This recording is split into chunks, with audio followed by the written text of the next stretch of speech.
Hi! In front of me is Samsung Galaxy Tab A8 2021, and today I would like to show you how you can add screen lock on this device.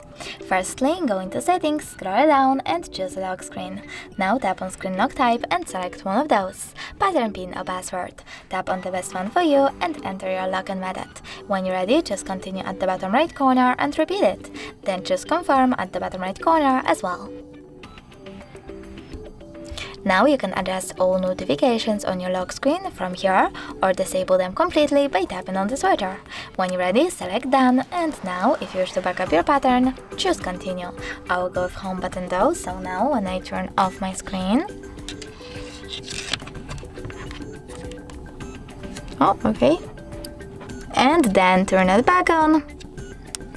Against that pattern is now required. Thanks so much for watching. If you enjoyed this video, leave a like, comment and subscribe. Bye!